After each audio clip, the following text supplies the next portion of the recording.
Bonjour, je vais vous parler aujourd'hui donc de l'examen en commission spéciale de la loi Macron pour la dernière lecture. Nous avons effectivement passé 3 jours et 3 nuits cette semaine à cet examen. Donc vous comprenez bien qu'il ne me sera pas possible de résumer l'ensemble du contenu. Par contre, je vais insister sur quelques points.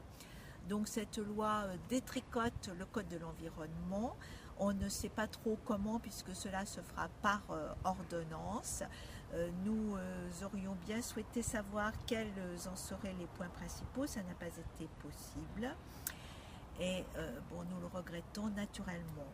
Nous ne sommes pas contre toute évolution cependant. Ensuite, nous sommes très inquiets de l'introduction de l'article 29 qui tout simplement incite à ne pas respecter notre droit puisque un permis de construire qui aura été déclaré illégal par le juge ne pourra pas faire l'objet d'un recours en démolition. Il restera donc impuni. Ce n'est pas normal du tout. Un autre point important, cela concerne les transports. Vous savez sans doute que cette loi introduit la possibilité d'autocars privés, une installation libre dans le cas de transport intercité. Cela va provoquer une concurrence rude par rapport à la SNCF, au train intercité justement. Et donc suite à l'examen en commission, c'est seulement les intercités dont la distance sera inférieure à 100 km pour lesquels, seulement pour ces lignes, pour lesquelles il faudra une autorisation particulière.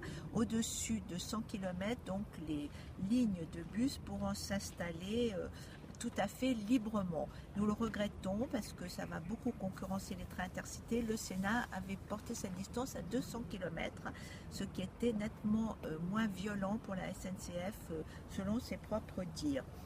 Ensuite, une bonne nouvelle quand même en ce qui concerne CIGEO, c'est-à-dire l'enfouissement profond des déchets radioactifs. Le Sénat avait introduit cette disposition dans le texte de loi.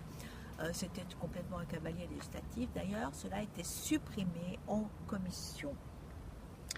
Quant aux professions réglementées, eh bien, on est toujours dans la possibilité de créer des sociétés comportant à la fois les professions du droit et du chiffre, notaires, avocats, experts comptables, etc. Mais cela peut risquer de créer des conflits d'intérêts d'une part et d'autre part défavoriser les petites structures, donc créer quelque chose comme des déserts juridiques en zone rurale. Nous le regrettons. Bon, nous avons encore beaucoup d'autres objections concernant ce texte. C'est pour cela que nous serons très vigilants dans l'hémicycle la semaine prochaine